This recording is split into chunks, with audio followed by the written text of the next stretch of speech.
Bonjour à toutes, bonjour à tous, bonjour Sophie, bonne année. Bonjour Merci Sophie beaucoup. Fenot, bonjour Bénédicte, bonjour Laetitia et bonjour aux 380 Simone et Simon, hein, on va dire, il y a des Simons qui se sont inscrits. Bravo Sophie, bravo à toutes. Je te passe la parole Sophie, je te laisse démarrer. Oui, alors ravie de votre participation et en tout cas de votre engouement pour le sujet, qui est assez cash dans le titre, mais qui relève d'une véritable problématique aujourd'hui qui se fait jour. Et on a voulu l'allier à la grande démission, puisque aux États-Unis, depuis quelques mois, il y a un phénomène de grande ampleur qui a été qualifié de grande démission et qui fait qu'environ 4 millions de personnes quittent leur job depuis quelques mois, tous les mois. Alors, les raisons sont multiples et on l'évoquera avec nos invités. Perte de sens, mais aussi des jobs très mal payés figurent parmi les raisons principales de cette évolution extrêmement brutale. Alors là, on va se poser la question de savoir si la tendance va nous arriver ici en France et est-ce que dans ce grand mouvement, les femmes de plus de 45 ans pourraient être gagnantes et enfin trouver une place légitime sur le marché du travail. Les entreprises vont-elles enfin se tourner vers nous pour recruter? Et ce mot-là, de vieille, on l'a employé à dessein parce qu'on pense qu'il est la traduction de ce que pensent beaucoup de recruteurs et la société en général quand on passe le cap des 45 ans. Laetitia, tu l'as employé dans un de tes derniers articles dans Welcome to the Jungle et ce titre-là nous signe le titre de notre podcast qui s'appelle Vieille, c'est à quelle heure? Alors, je vais vous présenter, et je suis ravie de les avoir toutes les trois ensemble, nos invités. On accueille Sophie Fenot, qui a travaillé 15 ans dans la pub, hein, sacré milieu aussi, tu nous en Aussi. parleras. Puis chez Terra Femina, le média digital, qui est aussi qui fait du conseil aux entreprises dans le pilotage de leur politique en mixité. Alors, ça regroupe beaucoup de choses, hein. Il y a la féminisation des instances dirigeantes, des métiers techniques, la lutte contre le sexisme ordinaire, l'empowerment et le mentoring et le réseau, la mise en réseau des collaboratrices. Aujourd'hui, tu es déléguée générale chez Force Femmes, qui est l'association qui accompagne de façon très énergique les femmes de 45 ans plus qui souhaitent se retrouver un job. Vous les accompagnez soit vers le retour à l'emploi, vers le salariat, soit vous les embarquez dans la grande aventure de l'entrepreneuriat. Tu nous raconteras ça et derrière tout ça, il y a une grande lutte contre les stéréotypes liés à l'âge. Ensuite, Bénédicte Tilloy, qui est ancienne DRH de SNCF Réseau et ex-DG de SNCF Transilien.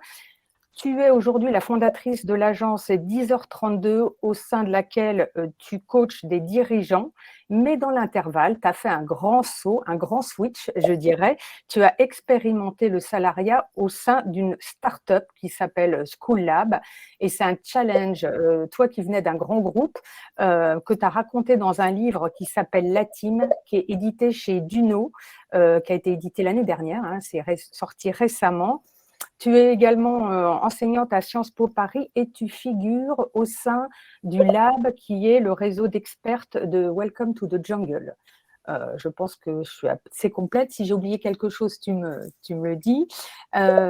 Et puis Laetitia Vito, qui toi aussi, tu as eu plein de jobs en fait aussi, et une expérience intéressante. Tu as enseigné pendant 10 ans la culture anglaise et américaine et aujourd'hui, tu t'intéresses très spécifiquement à l'avenir du travail et tu fais partie des experts de l'Institut Montaigne et tu es l'autrice de plusieurs ouvrages à ce sujet, notamment Le formidable du labeur à l'ouvrage, qui est paru aux éditions Kalman Levy et dans lequel tu analysais les évolutions du travail à l'ère du numérique.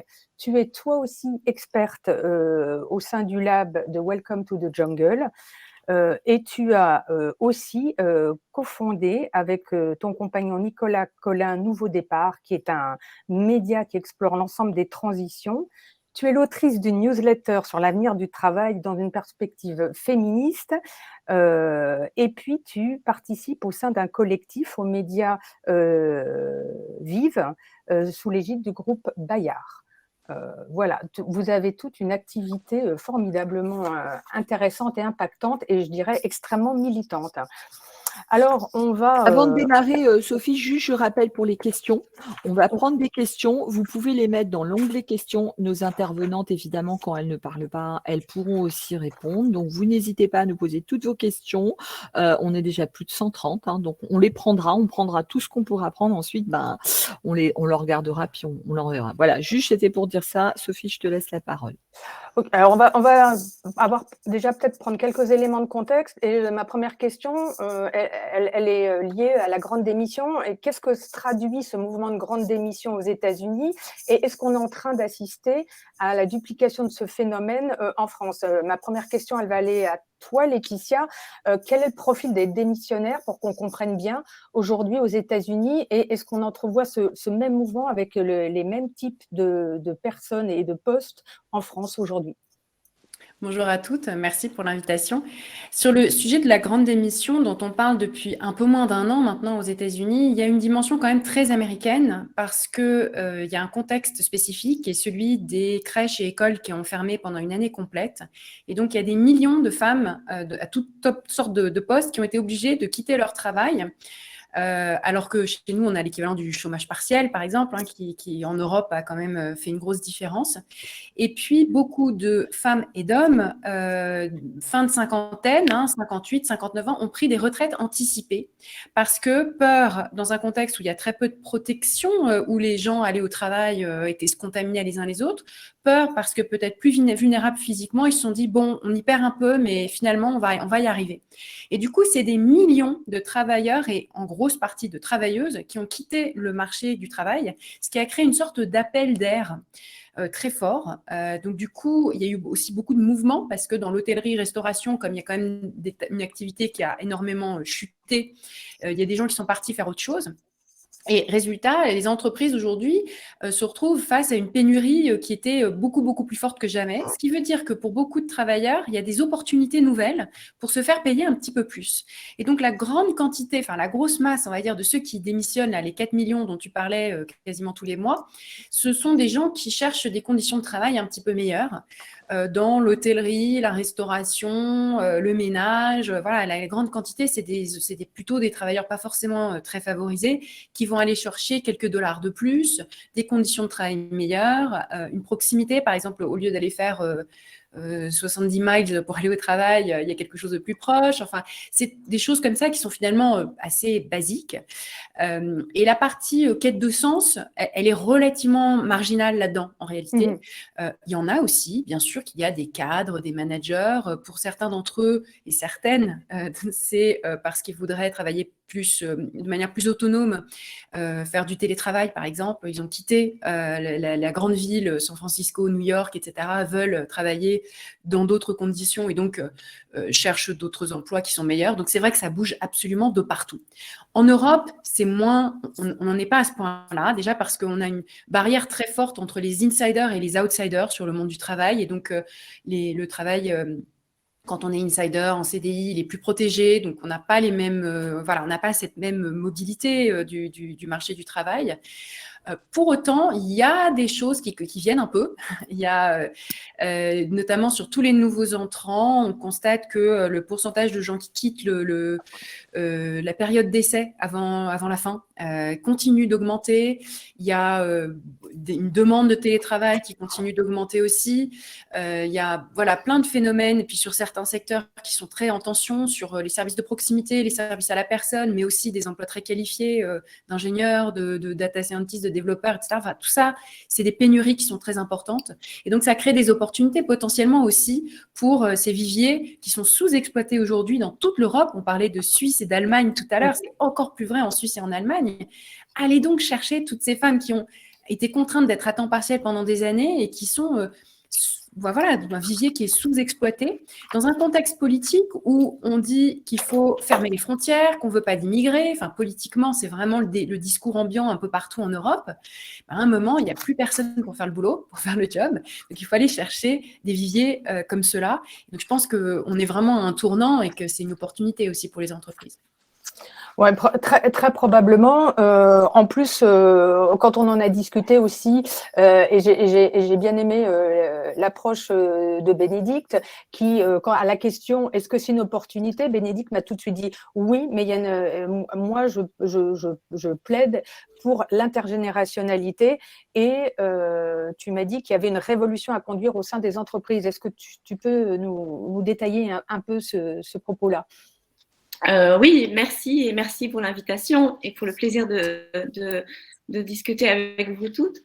Ouais, moi j'ai un peu de mal avec le côté tranche d'âge et sinon sur la partie de la transformation, les boîtes aujourd'hui, elles sont encore dirigées par une classe d'âge qui n'a pas été encore imprégnée par les grandes questions liées par exemple à l'écologie. J'ai déjà eu l'occasion de témoigner.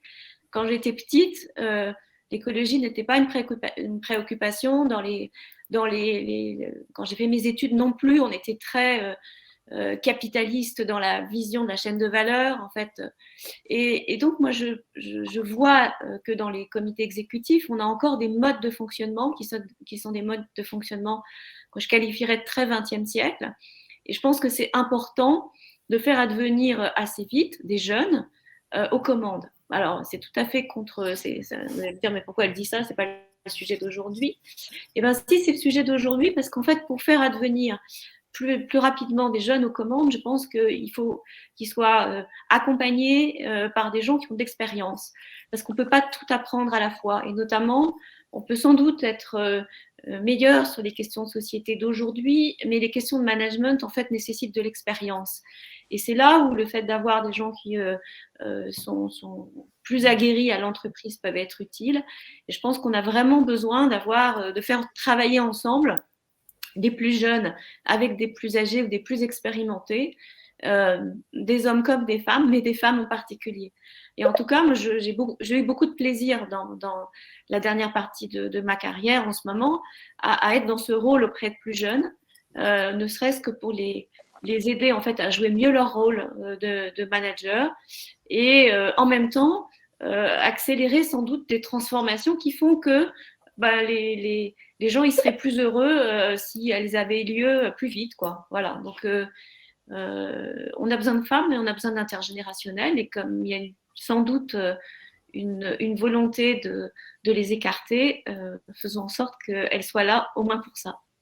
Ouais, c'est probablement parce qu'il n'y a pas eu cette mixité des âges, Sophie, que tu vois arriver chez Force Femmes des femmes qui viennent se reformer. Est-ce que ça veut dire que le mouvement de grande démission n'a pas impacté ces femmes-là? Tu n'as pas vu, je dirais, dans ce mouvement-là, des femmes te dire « ça y est, c'est bon, j'ai eu le rendez-vous et on m'a filé le job ». Alors, non, effectivement, quand on a vu arriver ce mouvement de grande démission qui est aussi arrivé en France et les entreprises avec lesquelles on travaille, que ce soit nos partenaires ou les cabinets de recrutement avec qui on échange de façon régulière, on s'est aperçu donc qu'il y avait plus d'emplois dans des secteurs en tension ou dans des métiers difficiles, effectivement, c'est vrai, mais aussi sur des métiers de cadre, aussi sur des métiers d'ingénieur, aussi sur des métiers où donc nos femmes auraient toute leur place, puisqu'on accompagne prioritairement des femmes cadres chez Force Femmes en majorité.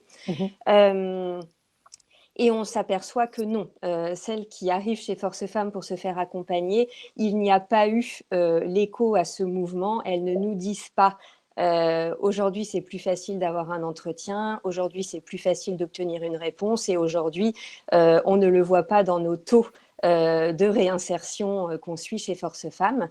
Alors, on peut se dire, on a eu un petit peu moins d'inscrites en 2021 pour l'accompagnement chez Force Femmes, donc on peut imaginer néanmoins que certaines ne sont pas venues à nous parce qu'elles auraient bénéficié de ce mouvement.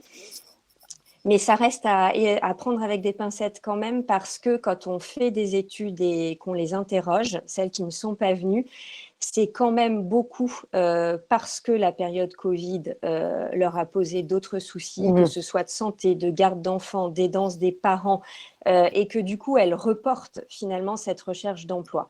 Donc non, dans un sens comme dans l'autre, pour le moment, nous, on ne constate pas l'effet miroir de cette grande démission chez les femmes de plus de 45 ans qu'on accompagne.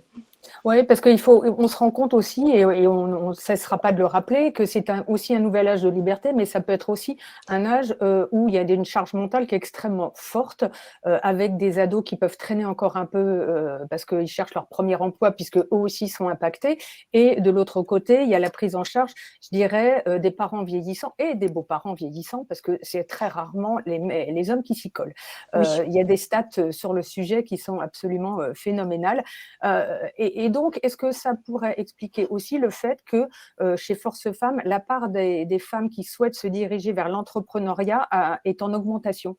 Est-ce que ça peut expliquer cela? Et puis peut-être tu vas nous dire que c'est aussi une nécessité de créer son activité et de créer son propre revenu. Alors, effectivement, la part des femmes qui viennent à nous pour créer leur entreprise a augmenté. Elle était de 30%, elle est maintenant de 40%, donc c'est néanmoins notable.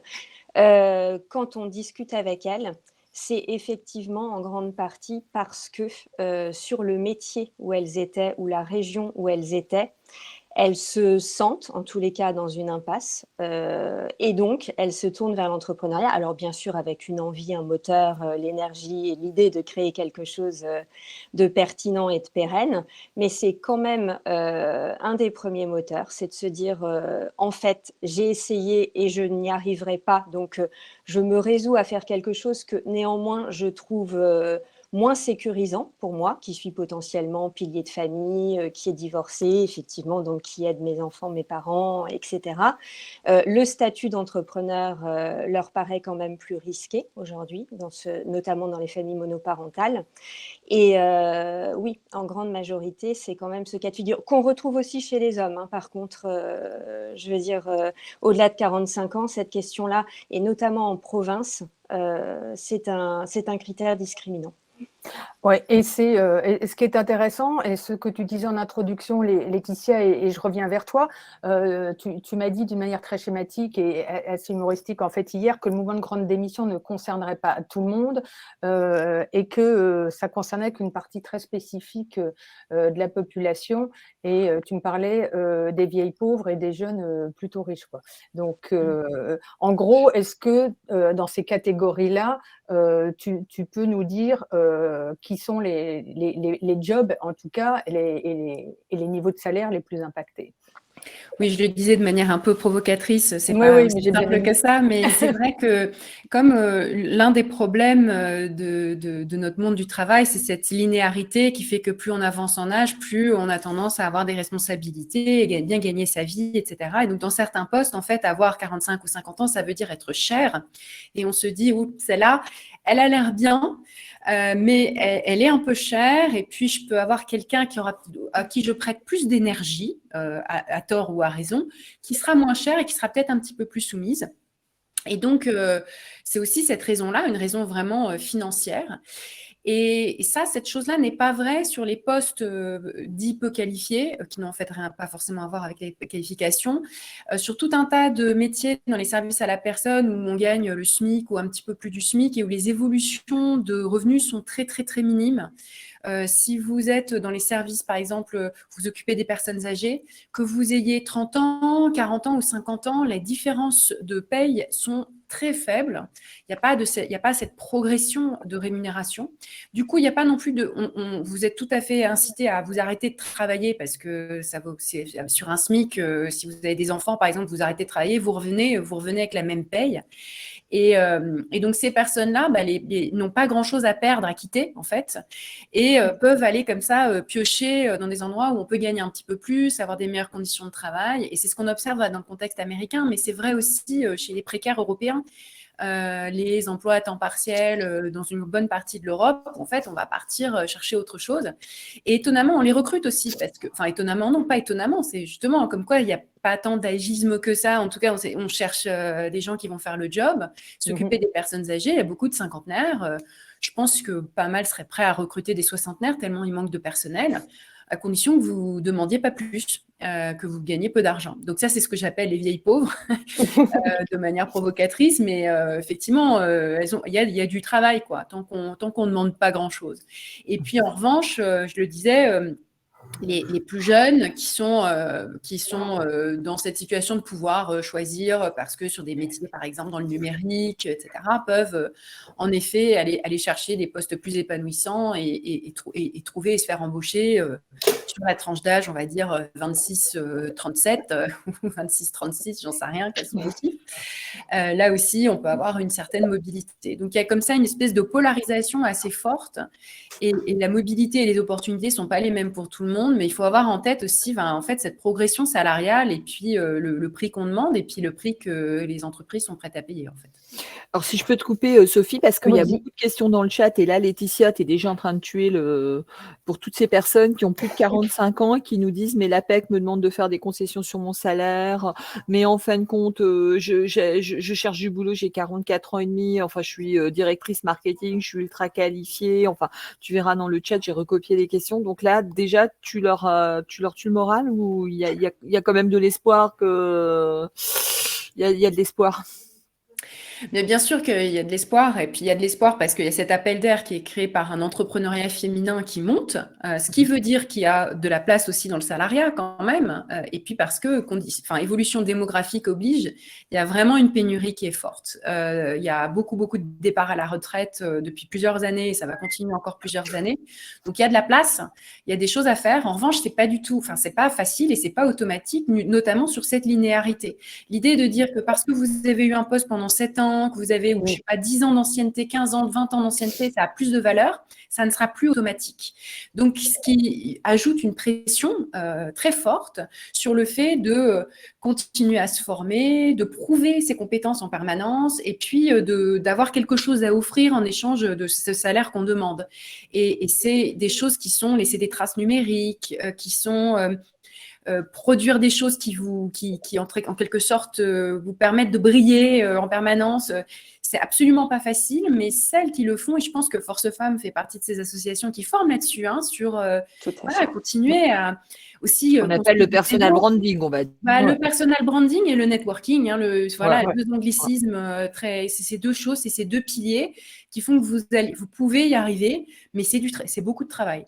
Alors justement, on va en parler avec Bénédicte, parce que Bénédicte est l'exemple vivant d'un parcours qui est quand même… alors, je ne vais pas dire atypique, hein, Laetitia, parce que j'ai compris, tout le monde est atypique aujourd'hui. Mais en fait, on a l'impression qu'on était dans un schéma en fait, où les entreprises pensent que 50 ans, on est juste en pré-retraite, qui est quand même un mindset un peu d'une autre époque.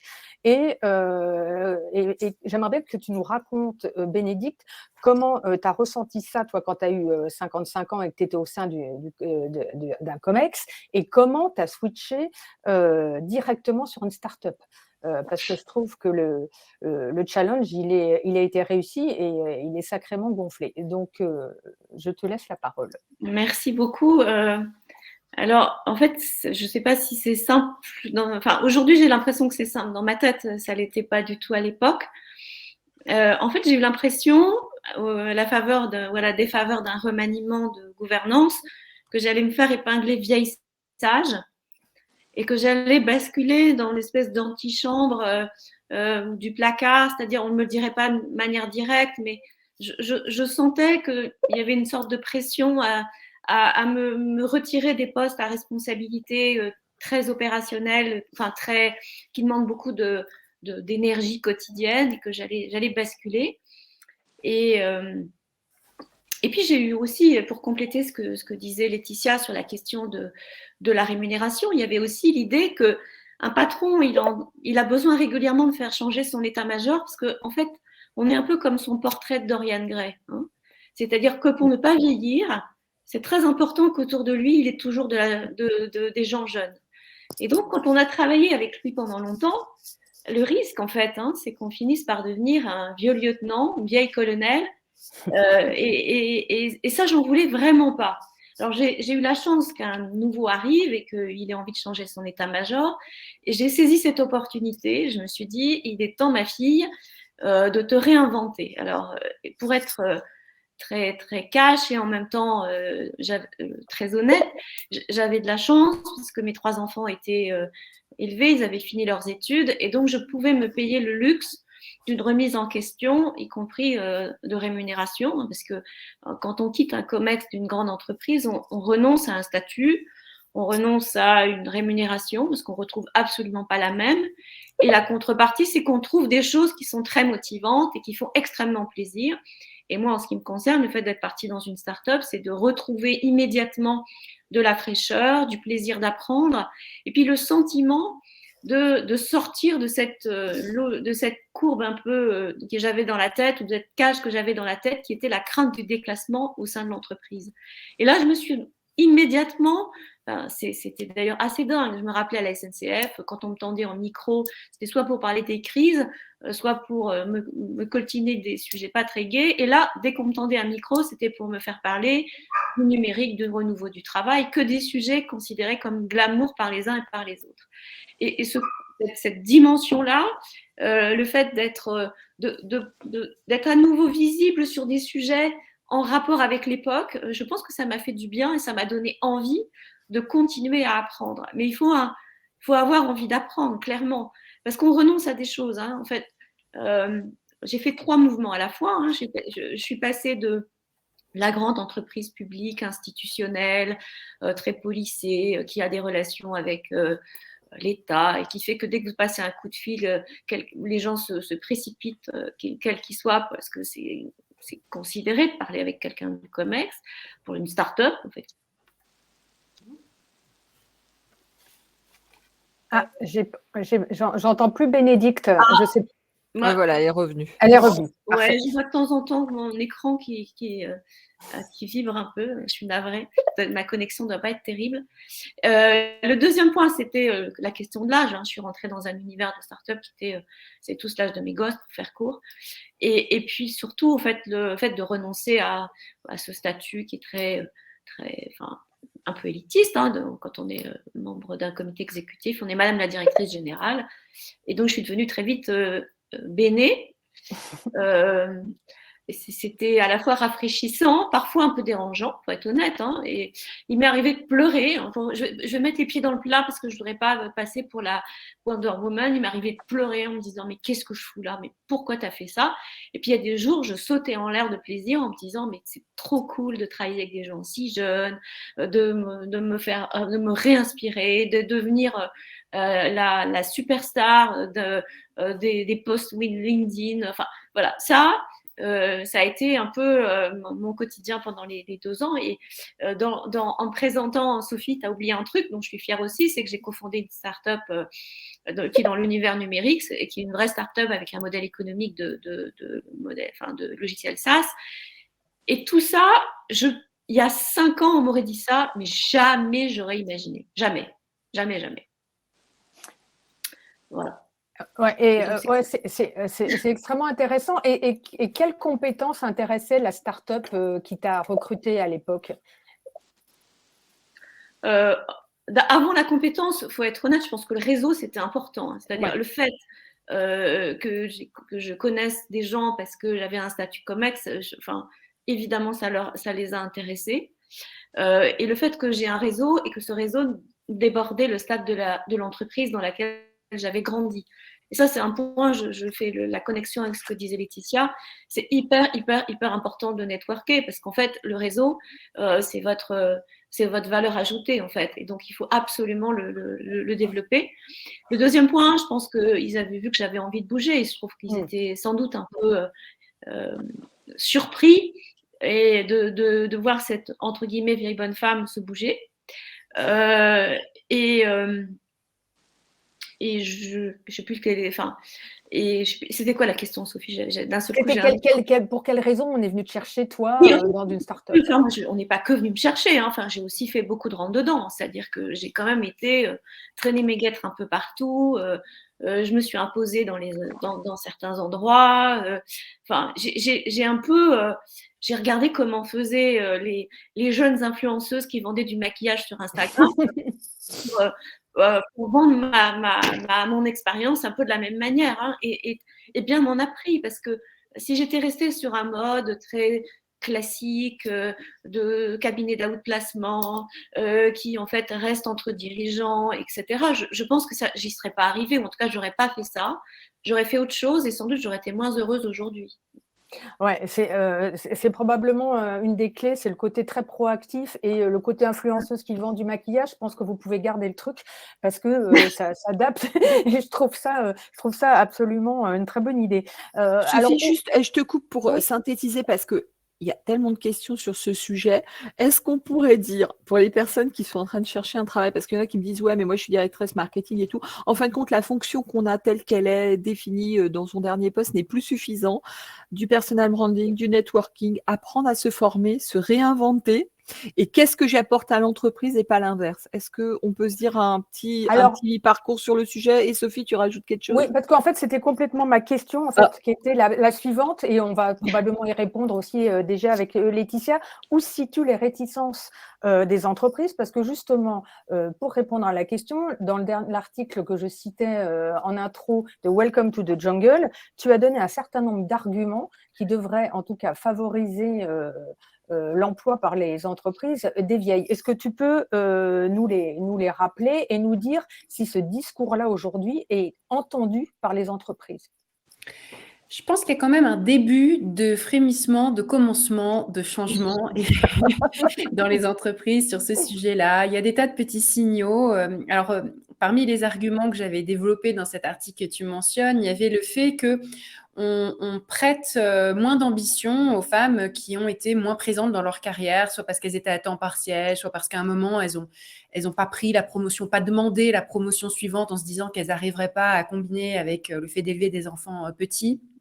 Et donc, il y a cette espèce de ralentissement et on les voit comme moins investis, moins engagés, moins motivés, etc. Et notamment, cette idée que le temps partiel, c'est forcément, ça veut dire qu'elles n'en veulent pas, quoi. Et c'était la même chose à une époque avec le télétravail. Le télétravail, c'était vraiment un truc de bonne femme. C'était demander ça pour s'occuper. C'était le mercredi, un peu comme les 4/5e d'ailleurs, parce qu'on soupçonnait que si elles sont à la maison, c'est pas vraiment pour travailler. Et donc, on leur prêtait moins d'ambition. Et ça change parce que le télétravail, c'est vraiment tellement massifié et qu'on s'est bien rendu compte que oui, on travaille à la maison et d'ailleurs, c'est pas évident de travailler quand on doit cumuler tout ça. On s'est rendu compte aussi, et ça commence c'est un discours qui se fait entendre, que les danses, que tout ce travail non rémunéré, non valorisé, c'est aussi des compétences qu'il y a derrière, c'est aussi, et que ça ne veut pas dire qu'on n'est pas ambitieux ou pas ambitieuse. Et donc, il y a quand même quelque chose qui est en train de bouger. Un signal, par exemple, c'est la plateforme LinkedIn qui s'est mis à dire, voilà, les fameux trous dans le CV pour cause de investissement parental, en fait, il n'y a pas de raison qu'on les valorise pas, qu'on n'en parle pas. Donc, il y a un discours qui émerge là-dessus. Je pense que ça, c'est une chose assez importante. La deuxième chose, la deuxième grande évolution, c'est que les carrières linéaires, pas forcément dans la même entreprise, mais ces carrières linéaires dites typiques, en fait, elles sont plus du tout la norme. C'est vraiment en train de changer à très, très grande vitesse, même si quand on regarde les insiders, on a l'impression que les choses ne bougent pas. En réalité, ça bouge énormément. Et cette vision linéaire de la carrière, elle est en train de voler en éclats. Et on en parlait, Sophie, sur le mot atypique. Oui. Quand on entend ce mot atypique, en fait, moi, j'ai l'impression que le atypique est le nouveau typique. Tout le monde est atypique. Ah oui, mais moi, j'ai pas un parcours. Moi, j'ai un parcours atypique. Bah oui, moi aussi. Ouais, toi aussi. Nous tous. On se retrouve pas et on s'y retrouve pas dans cette vision complètement linéaire qui veut qu'il y ait une adéquation parfaite entre le diplôme et l'expérience et le poste demandé, etc. Et c'est ça qui cause une partie de la soi-disant pénurie. En fait, il n'y a pas de pénurie, c'est juste qu'il y a la pénurie dans un contexte adéquationniste qui fait que vous devez avoir exactement le bon profil, le bon diplôme et la bonne expérience pour prétendre à tel poste. Là où il y a de la pénurie, parce que tout le monde est atypique. Donc ça va forcément changer parce que ça tient pas, en fait, ça tient plus du tout. Puis il y a une troisième grosse évolution dont je parlais dans mon article, c'était le fait que l'évolution démographique oblige, l'âge médian des femmes en France, ça va être autour de 45-46 ans. Dans quelques années, en fait, il y a 50% des femmes qui seront ménopausées, donc dans toute la France, ce qui veut dire que c'est presque un tiers de la population dans son ensemble, à échéance de 20 ans, 30 ans. Et c'est une catégorie d'avenir, en fait. Une catégorie d'avenir, c'est clair. Et il faut rappeler qu'une femme majeure sur deux en France a plus de 50 ans. Voilà. C'est une donnée essentielle qu'il faudra peut-être placarder dans les murs des entreprises. Je vais revenir à toi, Bénédicte, avant de donner la parole à Sophie. Est-ce que tu as eu des réticences quand tu as été frappée aux portes des startups? Est-ce que tu avais des réticences de leur part? Et si oui, quelles étaient-elles? Oui, bien sûr. Il y avait des réticences. Il y avait l'idée que, ayant été dirigeante, je puisse avoir envie de diriger moi-même. C'est-à-dire qu'en fait, l'idée, c'était d'apprendre et donc de quitter la peau de celle qui sait ou de celle. Et en l'occurrence, tout ce que je savais, enfin, rien de ce que je savais n'était forcément très utile. Hein. Et je savais pas faire ce qu'on attendait de moi. Donc, ça faisait des années que j'avais pas fait des slides moi-même, que j'avais pas pris des rendez-vous moi-même, que j'avais pas. Enfin, j'étais quand même très béquillée dans mon travail précédent. Et je pense que ça les a sans doute inquiétés. Et j'ai mis un point d'honneur à montrer que, ben non, j'étais capable de faire par moi-même des choses que je n'avais plus faites depuis 20 ans. Au passage, ça m'a fait beaucoup de bien parce que je me suis rendu compte à quel point les choses avaient changé et que parfois, on projette la vie des autres à travers l'expérience qu'on a, la même expérience qu'on a d'eux, sauf on oublie simplement qu'on l'a eu 20 ou 30 ans avant et que 20 ou 30 ans avant, la génération n'était plus la même. Et c'est vrai que j'ai fait des blagues qui sont tombées à plat, j'ai raconté des pubs que personne ne connaissait. Enfin, ça fait un drôle d'effet. Hein, et puis je me rappelle aussi très bien un séminaire qui avait été organisé. Et la personne qui l'organisait, je l'avais entendu demander au téléphone si les activités qui étaient proposées, elles étaient compatibles avec des personnes âgées. Voilà. Donc, j'ai compris que personne âgée, c'était moi. Bon, voilà, il y a des moments de solitude quand même dans ce genre de circonstances. Mais en même temps, c'est très gratifiant de voir que, étant si loin de cet univers, au bout de quelques temps, on arrive à y être bien et à être à l'aise. Et là, on apporte de la valeur ajoutée parce qu'on n'est pas comme eux, on est comme eux, plus comme nous. Et ça a beaucoup de valeur. Et c'est le fait d'hybrider, en fait, qui a beaucoup de sens et qui fait qu'on devient augmenté. Mais pour s'augmenter, il faut déjà accepter de retirer un certain nombre de choses que les Anglais appellent de l'entitlement, ou l'idée que quand on est directeur de ci ou ça, on nous doit du respect, ou que la carrière qu'on a eue avant nous donne des droits à. Alors, tout ça, en fait, dès qu'on est dans cette espèce de représentation-là, on se caramélise, en fait, vis-à-vis de tous ces interlocuteurs. Et en fait, c'est cette projection-là qu'on envoie qui les rend, qui fait qu'ils n'ont pas envie de nous recruter, c'est-à-dire les gens qui viennent en fait justifier, entre guillemets, de leur titre de noblesse professionnelle, en fait font peur. C'est plutôt l'inverse finalement qui est nécessaire, c'est démontrer ses capacités d'apprentissage, ses capacités de fraîcheur qui sont prêtes et qu'on est prêt à les mettre à l'épreuve. Je pense que ça ouvre beaucoup de perspectives. Ouais, j'en suis persuadée. Est-ce que c'est, Sophie, les retours que tu as des femmes qui passent chez vous et qui partent en entretien, est-ce qu'elles remontent des stéréotypes toujours agistes, ou est-ce que les réticences, en tout cas, s'expriment de quelle manière auprès d'elles quand elles sont en entretien de recrutement? Alors, il y a quand elles sont en entretien de recrutement, et pour moi qui suis passée par exemple par des secteurs comme la publicité ou le digital, je l'ai vécu aussi notamment en tant que manager qui recrute, où les freins et les réticences se portent même sur des femmes, on va dire la barre des 40 ans. Non, mais non, elle a plus de 40 ans, tu vois bien, on va pas la recruter. Et je me disais, bah non, je vois pas bien, d'autant que moi, j'avais plus de 40 ans. Et donc, en fait, ça veut dire que c'est vraiment des stéréotypes, parce que le patron qui vous dit ça, effectivement, ne s'aperçoit pas que vous avez plus de 40 ans. Il vous trouve tout à fait agile, tout à fait capable, tout à fait compétente, mais quand il se projette dans un nouveau recrutement, il sépare qu'en fait, une femme de plus de 40 ans, c'est vous. Donc, il imagine quelque chose de très différent, de beaucoup plus compliqué à gérer, de pas agile, qui ne saura pas innover, qui va effectivement vouloir imposer des choses, vouloir imposer des vues, vouloir aller probablement plus lentement que l'entreprise ne le voudrait.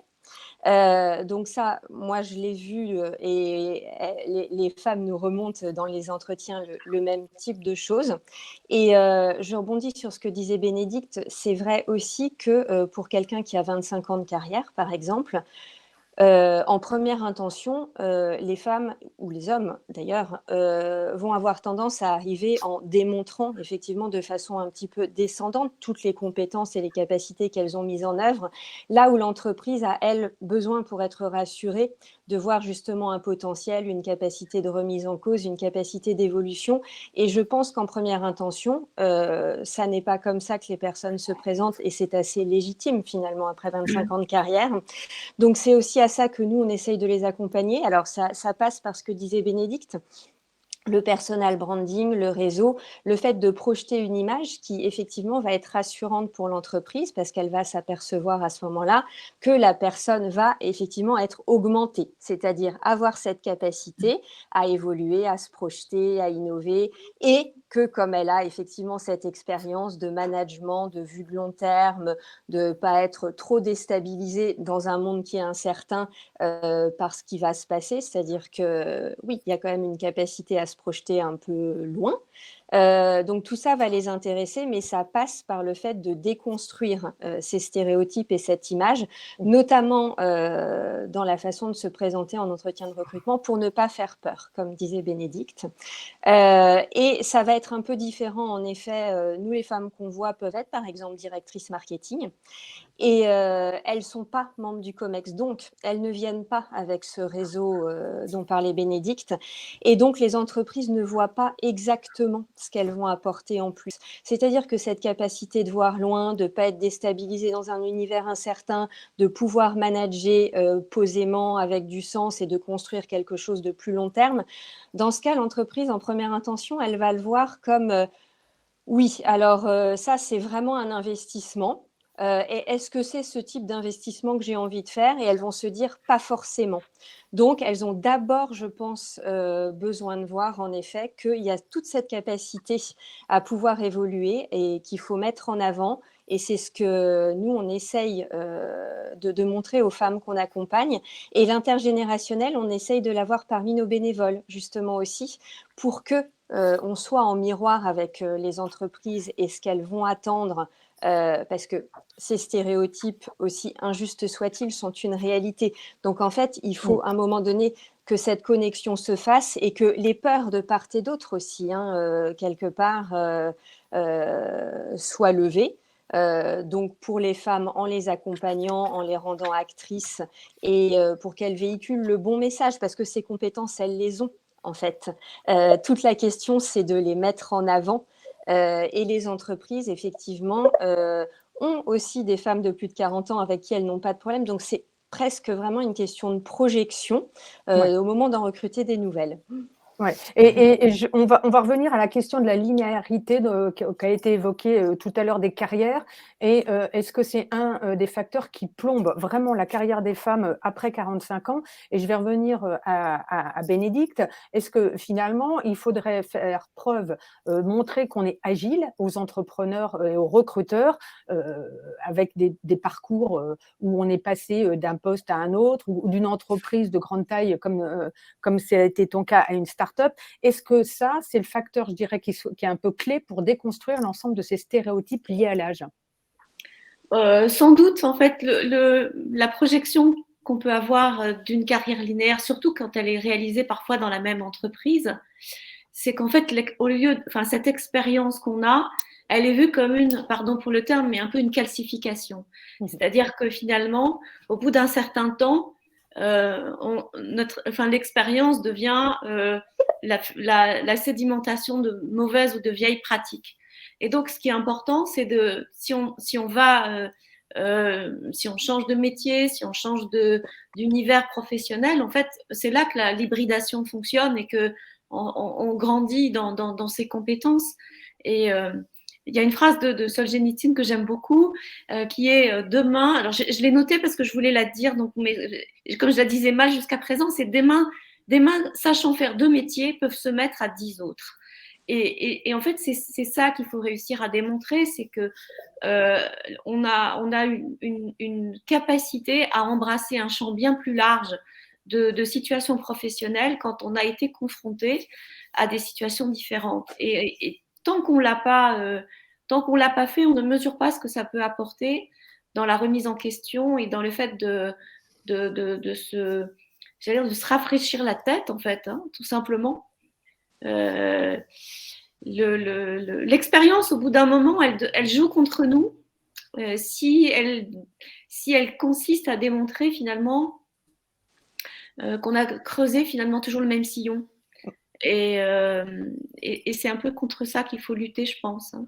Ouais, personne n'a envie en fait de se faire imposer la culture d'une autre entreprise dans une nouvelle, si on doit changer de boulot. Et donc, puis c'est comme ça qu'on fait son réseau. Et puis c'est comme ça. Alors parfois, on voit bien que les femmes et les hommes d'ailleurs hein, ont des réseaux multiples parce qu'ils ont non seulement une activité professionnelle dans laquelle ils s'investissent beaucoup, mais ils ont aussi des clubs de sport, d'associations, etc. Et c'est pour ça que tout ce qui est pluridisciplinaire, tout ce qui s'hybride a de la valeur et a plus de valeur que des expertises qui se construisent le long d'un sillon unique parce que le monde change en fait. Ouais. Et donc cette linéarité, Laetitia, finalement, elle est contre-productive, je dirais, pour la personne qui a envie de se faire recruter, mais aussi pour l'entreprise. Finalement, c'est une peine pour les deux. C'est une peine pour les deux. Mais je voudrais bien rebondir sur ce que vient de dire Bénédicte à propos de cette hybridation des disciplines, des compétences, des moments de vie, etc. Mais il y a aussi, et puis donc du coup, de l'importance de l'intergénérationnel.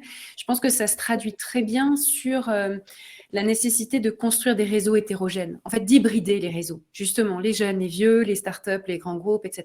Les zones géographiques. C'est ça qui assure plus de sécurité, en fait, professionnelle, économique et qui va finalement concrétiser cette richesse que représente une expérience hybride et multiple. Elle se concrétise dans l'hétérogénéité du réseau qu'on met en place, qu'on construit, le fait d'inviter à table des gens qu'on n'avait jamais mis ensemble. Hein. Vous savez, les fêtes où on invite des gens de sphères différentes de sa vie et on a un peu peur parce qu'on se dit ça se mélangera pas bien, ils vont peut-être pas s'aimer, tout ça. Et nous, on les aime bien séparément, mais on se dit on va pas les mélanger. Et bien en fait, si, il faut les mélanger. Et c'est comme ça aussi dans la vie professionnelle. Et il y a une part de risque toujours à le faire. Hein. De même que quand on invite des amis qui se ressemblent pas du tout, c'est pas sûr qu'ils vont s'entendre. Mais c'est une énorme richesse qui peut en être créée. Et je pense que ça se traduit très bien professionnellement en fait. Voilà, je sais pas si on voulait parler des algorithmes, Sophie, parce que Oui, on en a parlé, parlons-en, bien sûr. Dans le chat et puis dans les questions, il y a beaucoup de questions qui reviennent là-dessus. C'est que cette linéarité de la carrière, elle se traduit beaucoup par un monde qui aujourd'hui est régi par des algorithmes et qui vous donne à voir que ce qui est linéaire par rapport à vous et que ce qui correspond à votre vie déjà existante. Et du coup, il n'y a pas de sérendipité, il n'y a pas de rencontre magique qui se fait par les algorithmes parce que les algorithmes, ils sont conçus pour vous redonner à manger exactement la même soupe, celle que vous avez l'habitude de vivre. Et il n'y a pas de rencontre aléatoire. Et comment on les provoque ? C'est très compliqué. Comment est-ce que même l'information sur l'existence de programmes comme ceux de Sophie, comment est-ce qu'elle vous parvient jusqu'aux yeux et aux oreilles ? C'est vraiment pas facile. Et on a tous un rôle à jouer à notre petite mesure, à faire des connexions, à avoir cet ancrage, y compris dans la vie réelle, pour relier la vie réelle et la vie numérique, et pour permettre ces connexions. Ça va être des choses manuelles en fait, ça ne va pas se faire tout seul avec les algorithmes, c'est envoyer ce petit lien à votre tante, à votre oncle, etc. C'est aller parler aux gens, c'est leur donner, jouer votre rôle dans les algorithmes en postant quelque chose dont vous pensez que ça jouera un rôle important pour les personnes d'un réseau éloigné, d'un réseau qui n'est pas, exposé à ces sources numériques hype. Donc, il faut aller amener la hype dans d'autres secteurs. Ouais, Bénédicte voulait dire quelque chose. Oui, Bénédicte, tu voulais intervenir. Oui, c'est grâce à ça, grâce à ce que décrit Laetitia, que je suis sortie finalement de la SNCF au bout de 27 ans et que j'ai réussi à y trouver mon compte et surtout, au-delà de mon compte, du plaisir. C'est tous ces liens un peu différents que j'ai tissés. D'ailleurs, Laetitia, on s'est rencontrés comme ça il y a 10 ans. Et peut-être que je peux partager parce que je pense qu'il y a pas mal de gens qui l'ont vu. Moi, je dessine et je peins et j'ai utilisé l'aquarelle pour illustrer des situations professionnelles. Vous ne pouvez pas imaginer ce que ce pas de côté avec le dessin m'a généré comme une relation nouvelle et m'a permis d'ouvrir des champs nouveaux. Hier, j'ai fait une conférence sur l'art et le management avec une galerie d'art, mais ça réouvre un champ encore et ça démultiplie encore des capacités d'influence et d'impact qu'on peut avoir. Et puis, ça fait extrêmement plaisir, en fait. Pendant le moment où on le fait, ça fait extrêmement plaisir. Et vraiment, je ne peux que vous encourager à faire ça. Je pense que pendant quelques années à la SNCF, j'ai été raisonnable, rationnelle, et j'ai optimisé mon temps pour qu'il soit utile directement à ma performance opérationnelle immédiate. Mais en faisant ça, me suis sans doute mise en danger. Et donc, la question, c'est comment garder du temps pour fabriquer du pas de côté, de la différence, de la singularité, pour rester, oui, singulière et créer, et déjouer les algorithmes qui vous font manger la même soupe, comme dit Laetitia. Est-ce que je peux être provocatrice, Oui. Sophie? Est-ce que c'est pas encore une notion de désirabilité, la femme? On en est toujours réduite à se rendre désirable à tous les âges de notre vie. Et là, même encore après 50 ans, je ne vais pas dire qu'on se dit qu'on va se reposer sur nos lauriers. En définitive, il y a encore un travail de désirabilité. Qu'est-ce que vous en pensez, Laetitia? Parce que je vois qu'il y a beaucoup de questions, et on en avait aussi parlé la dernière fois sur le fait qu'il y a beaucoup de femmes qui n'étaient pas à l'aise avec le fait de créer leur activité et qui avaient besoin, et qui en fin de compte, au travers des questions, on le voit bien, oui, mais je leur écris, ils me répondent pas. Enfin voilà, il y a toujours cette notion de désir de l'autre qui est encore frustré dans le travail après 50 ans. C'est vrai. Et puis surtout, la dimension physique, est-ce qu'elle est différente pour les femmes et pour les hommes? Il y a quand même pas mal de signes qui montrent que oui. Ceci dit, il y a beaucoup d'hommes qui vous diront, mais nous aussi, on doit se montrer désirable, nous aussi, on doit séduire les autres et créer des relations, et que du ce point de vue-là, il n'y a peut-être pas tant de différence que ça. Est-ce que c'est notre âge numérique, notre ère numérique, qui veut que beaucoup plus des relations sont soumises à cette pression de la désirabilité? Ou bien, manière plus positive de regarder les choses, est-ce que justement, en se reposant sur des relations et des relations sincères et authentiques, finalement, on peut échapper un peu à ce côté très superficiel et narcissique d'avoir des followers, etc. Parce qu'avoir des milliers de followers, ça ne vous garantit pas une activité professionnelle rémunératrice. Non. Aucunement, c'est ce que les gens de start-up appellent les vanity metrics. C'est de la vanité, mais ça ne vous apporte pas grand-chose. Ce qui vous apporte le plus, c'est ces relations dans lesquelles vous avez une dose de sincérité, d'authenticité, où vous êtes vous-même. Donc, je veux être un peu optimiste sur le fait que tout n'est pas archi superficiel et que ça ne va pas dépendre de votre tour de taille et de la taille de vos seins et la quantité de rides que vous avez sur le visage. Ouais, en tout cas, on aimerait bien que ça aille dans cette direction-là. Je vais revenir à toi, Sophie, avec une question quand même qui pourrait s'adresser aux hommes aussi, mais le fait de ne pas recruter après 45 ans, c'est aussi quelque part pour l'entreprise un décrochage, une déconnexion avec sa propre histoire et la mémoire de cette entreprise-là. Est-ce que ça, c'est quelque chose… et toi, quand on a préparé ce webinaire, tu m'as dit que tu constatais que il n'y avait pas exactement les mêmes ressorts entre le secteur des services et de l'industrie. Est-ce que tu peux nous parler de ça ? Oui, alors quand on a préparé cet entretien, effectivement, j'ai évoqué cette différence que moi j'avais pu voir au fil de ma carrière, que ce soit dans les entreprises pour lesquelles j'ai travaillé ou parmi mes clients, parce que j'ai été beaucoup dans le conseil, en fait, donc j'ai vu des secteurs d'activité assez variés.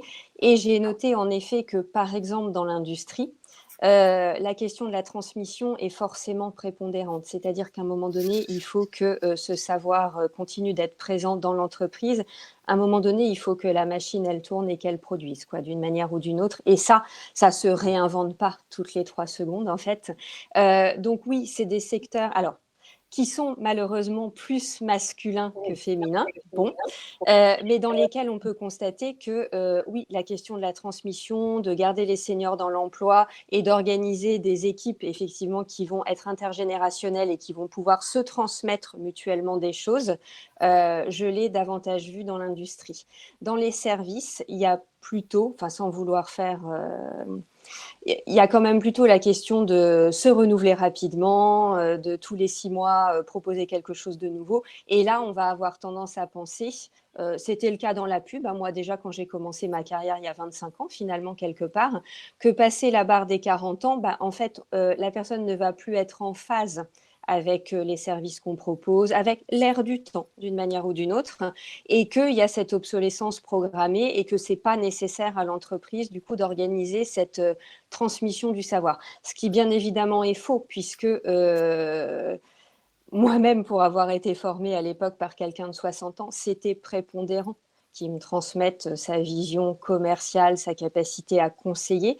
Mais en effet, c'est pour autant très clair qu'il y a déjà 25 ans dans ces secteurs-là, ces personnes étaient mises sur le côté et puis quand même beaucoup de fois totalement mises à l'écart ou même sorties de l'entreprise. Donc oui, moi je vois cette différence entre ces deux types d'activités et de fait, malheureusement, ça touche principalement les femmes puisque sur ces secteurs-là, c'est des secteurs extrêmement féminisés. Donc voilà, c'est la double peine de ce côté-là aussi.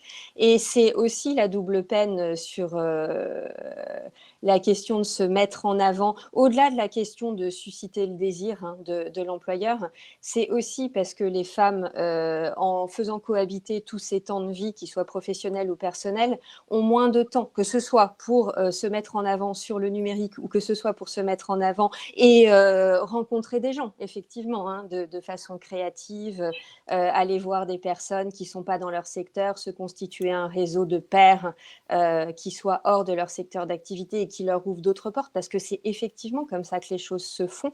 C'est oui sur LinkedIn, c'est oui avec les profils sur un réseau social, mais c'est vraiment dans la vraie vie d'avoir su ou pu donner du temps à ces choses-là, et on le constate toutes. De toute façon, c'est quelque chose qu'on fait peu, et sans vouloir faire d'essentialisme en tant que femme, on le fait moins. Et je ne sais plus ce que je voulais dire. On le fait moins aussi parce qu'on a moins de temps et qu'on a moins cette confiance à le faire et cette volonté de faire savoir. C'est-à-dire que se consacrer à l'exigence opérationnelle, quand même, quand on manage des équipes féminines versus des équipes masculines, sincèrement, cette différence-là, elle est quand même notable pour le coup. Ouais.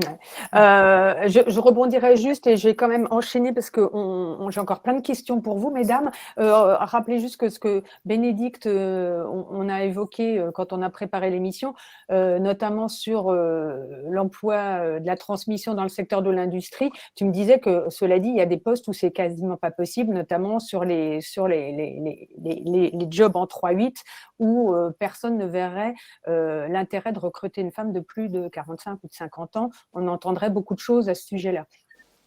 Oui, enfin, je vois que je ne suis plus connectée. Oui, oui. On t'entend très bien. D'accord. Super. Oui, effectivement, enfin, personne n'aurait envie de voir une femme de plus de 50 ans en 3-8 en se disant que ça serait trop difficile à supporter. Et elle-même, sans doute, se dirait aussi que c'est plus de son âge, en fait. Il y a des temps industriels qui sont compatibles avec la jeunesse et qui le sont moins avec un âge plus avancé. C'est un peu malheureux. Après, on voit aussi que c'est des univers dans lesquels les choses se réinventent. Et de la même manière qu'il y a des métiers qui ont été accessibles aux femmes parce que la technologie a permis aux femmes de ne plus avoir besoin de force physique pour l'exercer, on peut se dire qu'elle permettra aussi à des gens plus âgés d'exercer ces métiers-là. Donc ça, c'est des bonnes nouvelles aussi. Ouais, absolument. Et on va venir à une thématique qui est aussi au cœur du sujet. Et je pense que vous avez beaucoup de choses à nous dire à ce sujet-là, puisqu'en fait, on a l'impression que cette incapacité de la part des entreprises à employer des femmes de plus de 45 ans, c'est aussi quelque part leur aveu d'échec de ne pas avoir su anticiper les phases de formation. Et ce côté, il est extrêmement important sur la formation. Et Laetitia, tu parlais tout à l'heure, ou je crois que c'était dans un de tes articles, où tu disais qu'on a été jusqu'à maintenant sur un schéma qui était très séquencé de je me forme, je travaille et je vais me reposer à la retraite. On avait en fait 3 temps de vie. Et aujourd'hui, ce schéma est appelé à se transformer. Comment il peut se transformer? Et puis, ça, c'est pour la part, je dirais, dans la sphère de l'entrepreneuriat privé. Et peut-être ça serait intéressant que tu nous parles aussi de ce qui se passe dans l'entreprise publique, puisqu'il y a des réserves d'emploi. En tout cas, il pourrait être un vivier d'emploi extrêmement important, mais avec quelques conditions qui ne sont pas remplies aujourd'hui. Tu as très bien résumé la fin de cette vie en 3 phases. Là, je me forme, puis je travaille, puis je pars à la retraite. Ce qui est tragique, c'est que les entreprises privées n'en prennent pas vraiment la mesure et préfèrent recruter des gens déjà formés, et que du coup, cette pression à se former, se transformer, se maintenir, accumuler des nouvelles compétences, il pèse sur les individus. Et bien que la formation professionnelle existe, etc., ça reste relativement marginal, et les entreprises font pas le pari ou prennent pas le pari de prendre quelqu'un pour finalement l'aider dans sa reconversion, en se disant tiens, il y a peut-être un parallèle intéressant entre une expérience passée et une expérience future. Et si on jouait un rôle, il n'y aurait plus aucun problème de recrutement dans ces cas-là. Elle pourrait, mais c'est évidemment des investissements qui sont considérables. Et dans le public, c'est pareil, et pourtant, à la marge, il y a beaucoup de choses très intéressantes au niveau des reconversions, parce que si je prends l'exemple de l'éducation nationale, donc moi j'étais enseignante, c'était déjà une reconversion. J'avais un diplôme équivalent maîtrise qui m'a permis de passer des concours, et donc je suis devenue prof comme ça, alors que j'avais pas la formation qui collait. Et c'est un vrai vivier, un peu à la marge, de gens qui peuvent s'improviser enseignants en passant un concours. C'est le cas aussi dans les prestataires qui sont recrutés. Mais malheureusement, la linéarité dont on parlait tout à l'heure fait que ça bloque beaucoup de gens, parce que si vous avez 45 ans et qu'on vous dit vous pouvez être prof mais vous allez gagner le salaire d'un débutant, ça décourage beaucoup.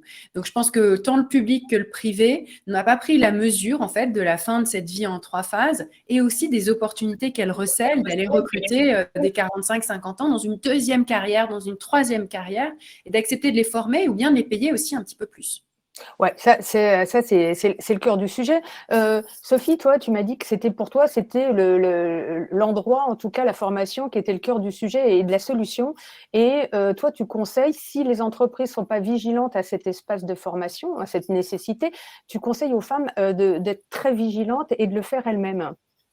Tout à fait. C'est-à-dire qu'il y a effectivement la question de recruter une femme et de la former sur une deuxième partie de carrière, sur un nouveau métier.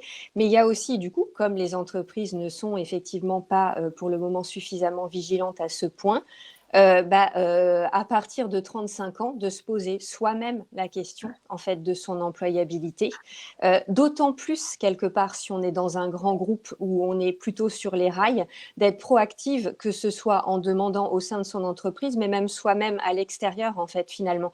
Ça rejoint la notion de réseau qu'il faut se constituer, mais aussi le fait qu'il faut faire fructifier son capital, et qu'en fait, il faut y penser avant que, je vais mal le dire, mais que le couperet tombe, et qu'après une carrière potentiellement linéaire où on a investi son temps dans l'excellence opérationnelle dans une entreprise, on se retrouve à plus de 45 ans à ne pas s'être soucié finalement de faire fructifier son capital en se formant.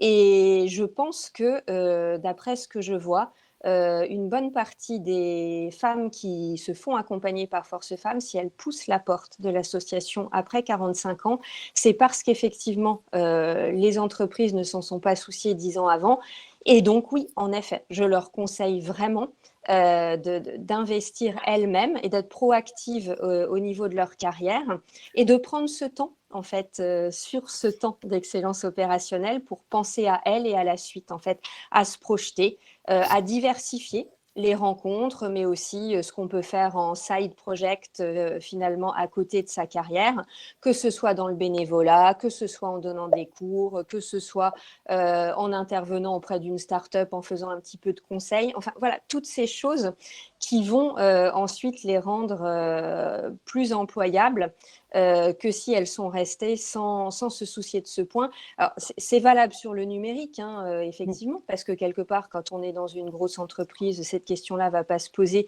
Et si on va dans une entreprise plus petite, fortement digitalisée, on va se sentir soi-même un petit peu perdu. Donc oui. Et comme la nouvelle entreprise va avoir du mal à vous former sur ces sujets-là et va se dire, mais mon Dieu, elle ne sait pas brancher ce Mac, c'est un problème. Oui, vraiment, je pense que sur tous les plans, moi, je conseille aux femmes à partir de 35 ans d'investir ce sujet par elles-mêmes et pour elles-mêmes. Ouais, Bénédicte, toi aussi, tu conseilles, tu penses qu'il faut absolument se reformer après 45 ans. Et est-ce que tu as eu, quand tu étais à la SNCF, est-ce que tu as eu ces périodes de formation ou bien tu étais sur des rails et puis finalement la nécessité de se former ne se posait pas tellement? Quelle est ton expérience de ce point de vue-là? Moi, j'ai demandé de la formation. J'ai demandé de la formation. Et d'ailleurs, je savais que j'apprenais en allant voir les autres. Et j'avais monté une formation qui a été pour moi une très grande ouverture, c'est-à-dire pour apprendre le métier de DRH, plutôt que de faire un master, en fait, je suis allée m'imprégner de ce que faisaient les autres en RH dans le cadre d'une Learning Expedition qui a duré plusieurs mois. Et en fait, ça m'a donné vraiment confiance en moi, dans ma capacité à aller ferrailler dans d'autres univers. Et j'entendais tout à l'heure Laetitia parler de reconversion. Je me dis, c'est horrible ce mot. En fait, c'est une carrière en plusieurs étapes, en plusieurs métiers.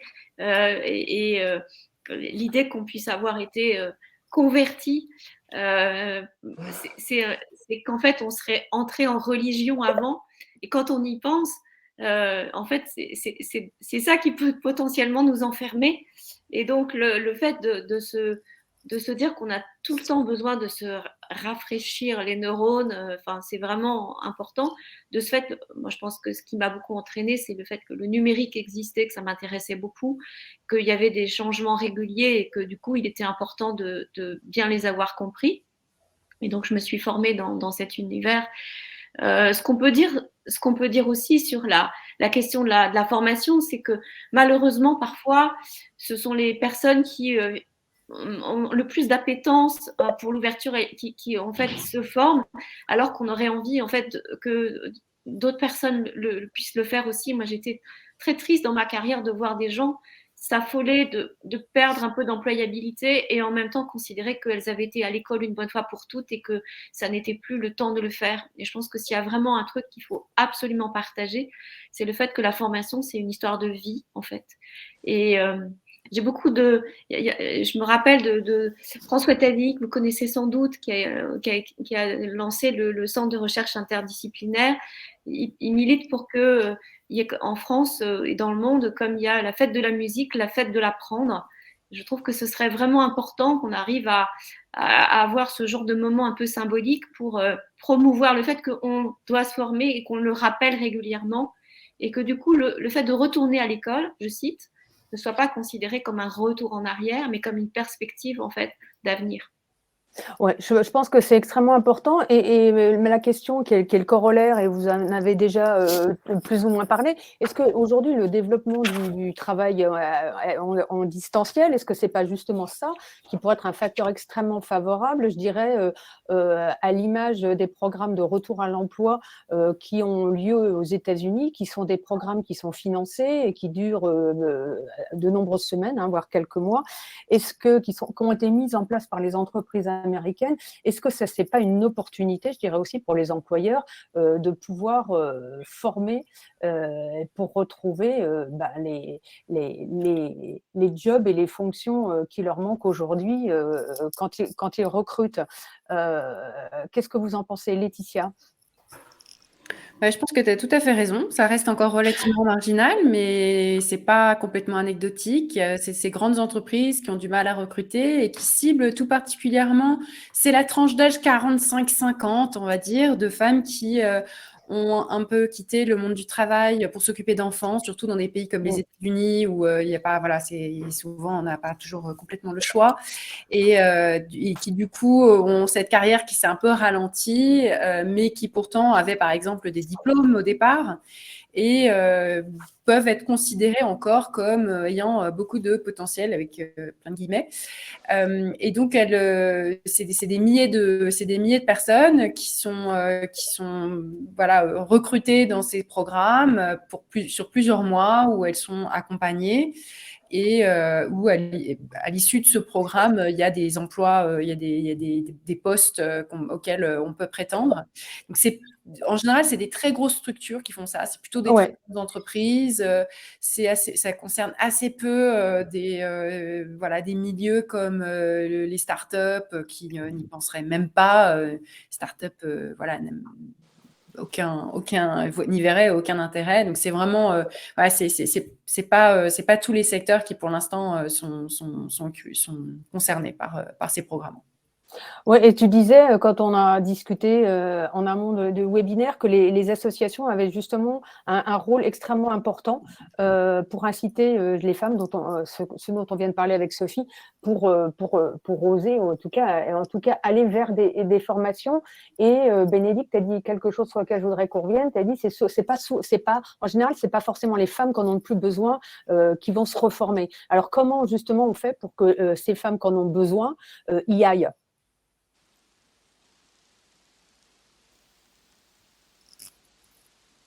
Tu m'entends, Bénédicte? Bénédicte. Ah, pardon, c'est pour moi, excuse-moi. Je vais te reposer ma question. Je voulais rebondir sur quelque chose que tu avais dit tout à l'heure en disant… Oui, j'ai entendu ta question, mais comment on fait? C'est pas facile, moi, je trouve. Ce que fait Sophie, c'est assez remarquable, c'est-à-dire, c'est donner envie, en fait. La question, c'est d'arriver à ce que la formation soit un jeu. C'est qu'en fait, on ait du plaisir à apprendre et qu'on ne se sente pas dans une perspective de devoir en baver pour passer des examens. En fait, si c'est ça qu'on a en tête, c'est mort. Si l'idée, c'est qu'en fait, on va trouver du plaisir à réapprendre, et j'ai lu un article que Laetitia vient de sortir pour Welcome to the Jungle qui dit que quand on est débutant et qu'on apprend quelque chose, c'est comme un début d'histoire d'amour. En fait, on mobilise toute son énergie et toute sa… Enfin, tout est mobilisé chez soi et c'est un véritable bain de jouvence et passionnel. Et enfin… Moi, c'est ce qui m'est arrivé. Donc, si je peux transmettre ça, je le fais très volontiers. Et c'est pour ça que je pense qu'il faut vraiment… c'est déconstruire cette idée que l'école serait un endroit où on s'ennuie. Et donc, tout ce qu'on peut donner à… je pense que la pub peut mettre en valeur des programmes, en fait, dans l'entrepreneuriat. De ce point de vue-là, c'est une bonne manière d'apprendre aussi, hein. C'est une école, en fait, de l'agilité, enfin tout ce qui permet d'apprendre en se faisant plaisir. Je pense que c'est important, et peut-être qu'on ne montre pas assez ça dans les boîtes. Ouais. Et Laetitia, tu m'as parlé aussi de la discontinuité entre le offline et le online. Est-ce que tu peux nous en parler un peu? Oui, parce qu'en fait, il existe énormément de choses formidables finalement. Il y a des tas de programmes, il y a des tas de trucs qu'on peut faire, mais on n'en a pas forcément l'idée quand on est dans un milieu, par exemple, rural, où on rencontre pas forcément beaucoup de gens. On n'a pas l'information, en fait. Il y a beaucoup de gens qui sont déconnectés de ces informations qui pourraient précisément leur être utiles. Et comment est-ce qu'on fait pour connecter ce qui existe avec les personnes qui pourraient en avoir besoin? Tu disais, il y a des tas de gens qui font la demande. En fait, s'ils ont déjà l'information, c'est qu'ils ne sont pas si déconnectés que ça. Et l'enjeu, c'est d'aller toucher ces personnes. Ça peut être des raisons géographiques, mais souvent, c'est des questions de réseau qui ne se touchent pas, en fait. Donc d'informations qu'on n'a pas. Et ça touche aussi les jeunes, d'ailleurs. Moi qui étais enseignante en classe préparatoire, on essayait d'avoir beaucoup plus d'élèves boursiers et on se rendait compte qu'il y avait il y avait des tas d'enfants qui n'avaient pas du tout l'information sur l'existence des classes préparatoires. Et en fait, les classes préparatoires, c'est pas que Henri IV, c'est des tas de programmes pas du tout spécialement, pas tous élitistes et pas tous avec une compétition acharnée où on va vous manger, hein. Il y a des tas de choses qui pourraient être beaucoup plus mixtes sociologiquement, qui sont des programmes où on vous accompagne, etc. Donc cet exemple-là, il est très intéressant parce que c'est des populations qui d'abord n'ont pas l'information. Ensuite, quand elles l'ont, parfois, ça leur passe sous le nez, mais ils se disent c'est pas pour moi. C'est pas pour moi. Et par exemple, là, pour le cas de ces femmes qui auraient accès à des formations sur des choses, sur des sujets numériques, on se dit oh là là, mais non, moi, les ordinateurs, c'est pas pour moi. Comme s'il fallait savoir coder, alors qu'il faut pas du tout forcément savoir coder. Comme si fallait savoir utiliser des logiciels affreux des années 90, pas du tout. Non. Enfin, des tas de choses. On n'a pas besoin d'être super fort ou forte, voilà, avec un ordinateur pour. Et donc voilà, il y a cette question de confiance, cette question de réseau, et puis de faire apparaître l'information. Et je pense que pour ça, il faut que ces associations, ces programmes, ils aillent chercher les gens, qu'il y ait un ancrage vraiment territorial, qu'il y ait une information qui parvienne via des canaux qui ne sont pas toujours les mêmes, qui ne vont pas être LinkedIn, par exemple, qui ne vont pas être Twitter, mais qui vont être un journal local. Enfin, voilà, je n'ai pas la réponse toute faite, mais c'est vraiment d'aller diversifier les canaux pour aller toucher des populations qui ne sont pas touchées simplement parce qu'elles n'ont pas l'idée ou alors elles se disent « c'est pas pour moi ». Ouais. Sophie, comment ces femmes viennent jusqu'à vous chez Force Femmes? Alors, à peu près... Alors, j'ai pas entendu toute la question, mais en l'occurrence, ce que dit Laetitia fait vraiment écho dans le sens où nous, on a des antennes en région, en France, principalement sur les grosses métropoles et les gros bassins d'emploi. Et ce qu'on fait actuellement, depuis la période Covid, la digitalisation nous a permis ça. C'est en fait via le digital, donc via des ateliers, via des entretiens individuels, mais qui du coup seront dispensés par Zoom autour de ces grandes villes pour aller toucher celles qui effectivement ne seraient pas venues à l'antenne en voiture, n'aurait pas forcément le temps ou les moyens de le faire.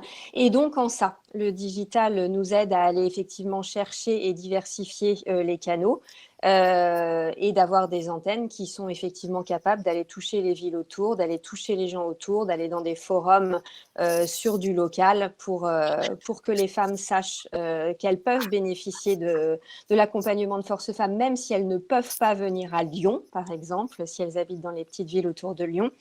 Et parce que oui, c'est une question d'avoir l'information et c'est une question d'avoir la confiance aussi, de se dire c'est pour moi. C'est-à-dire que nous, on a beaucoup de femmes, par exemple, entrepreneuses.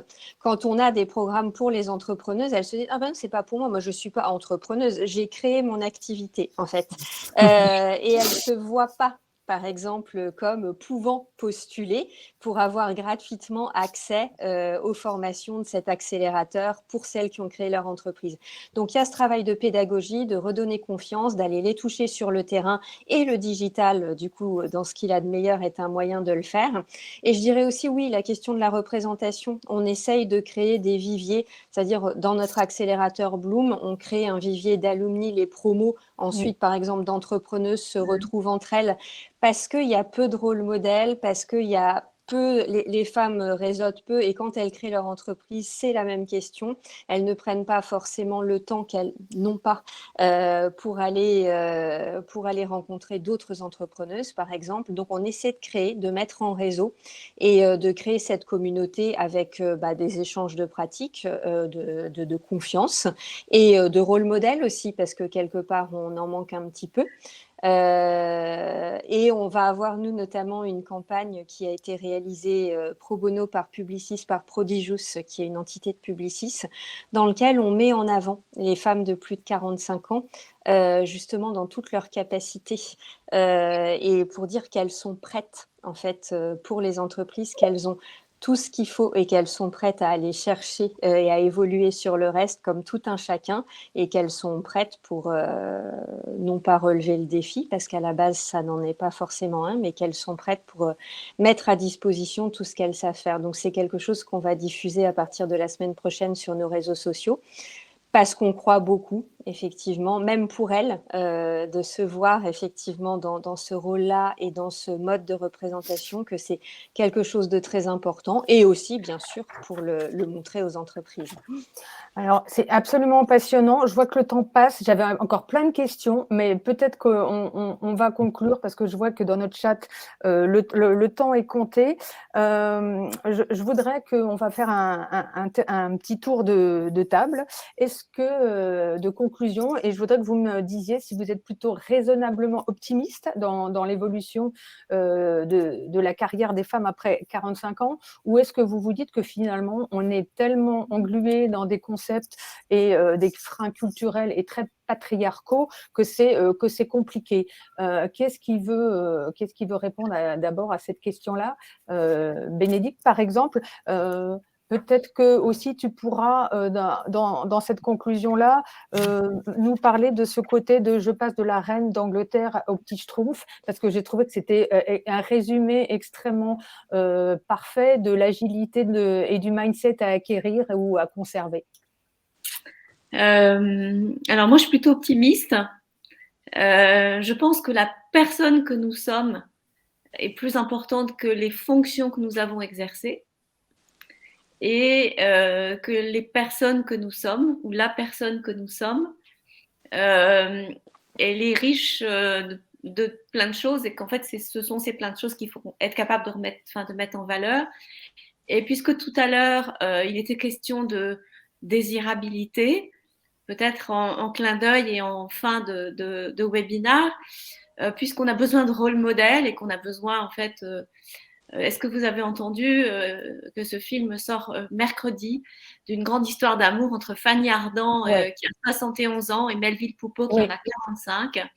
Et je me dis que c'est une belle représentation, parce que ça n'est pas une histoire par défaut, c'est une vraie belle histoire. Et donc là, il y a une vraie belle histoire entre les femmes qu'on a dit vieilles et l'entreprise, et qu'elle va vraiment dépendre de chacune d'entre nous, en fait, parce qu'il faut se dire les choses. Il faut rester, pour être longtemps sur un marché, en fait, il faut veiller à être un bon produit. Enfin, je suis désolée d'être un peu triviale dans mes derniers mots, mais on est un bon produit parce qu'on est une belle personne avant d'avoir exercé des belles fonctions. Voilà.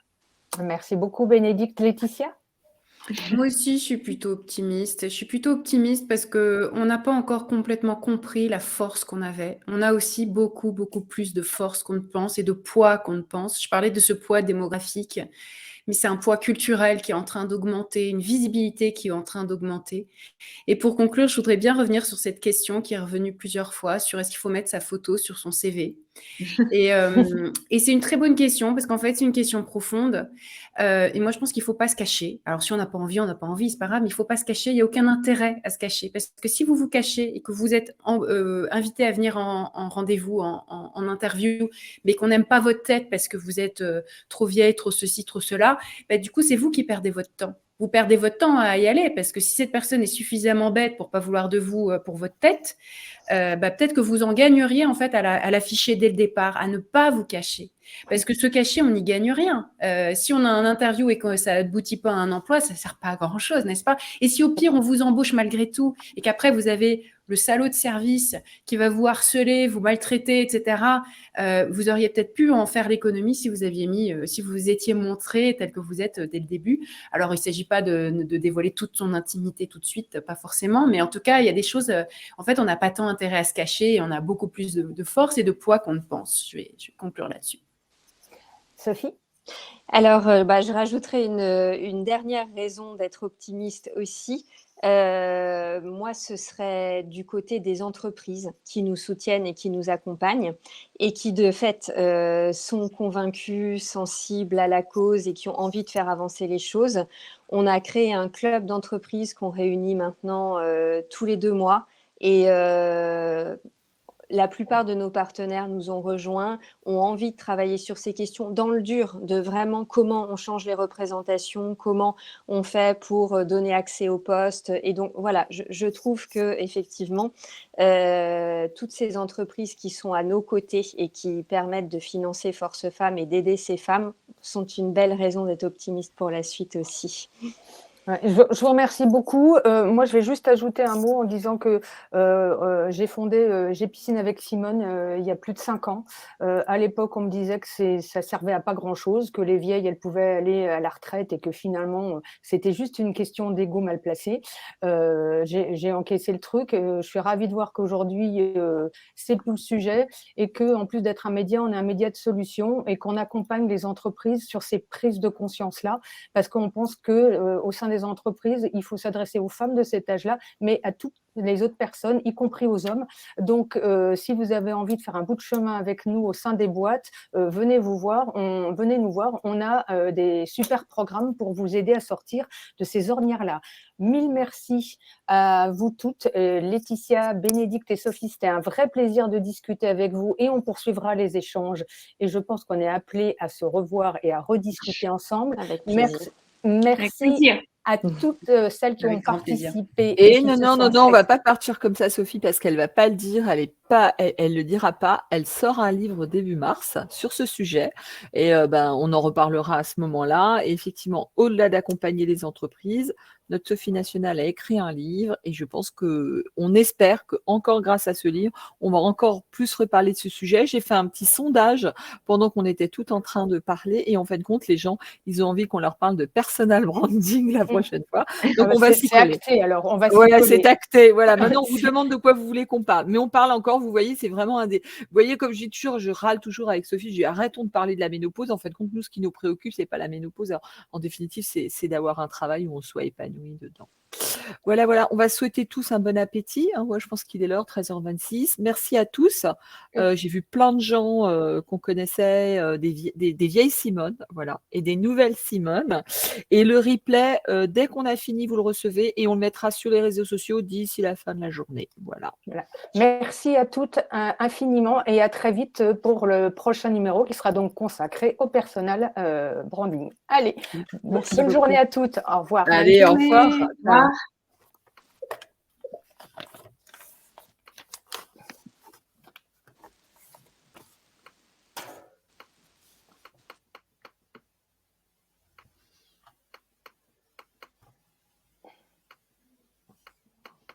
Je sais pas, Sophie, elle termine pas le webinaire. Je sais pas, c'est bloqué, mais je ferme. Donc, voilà. Okay. Allez, bisous, ciao. Allez, au revoir.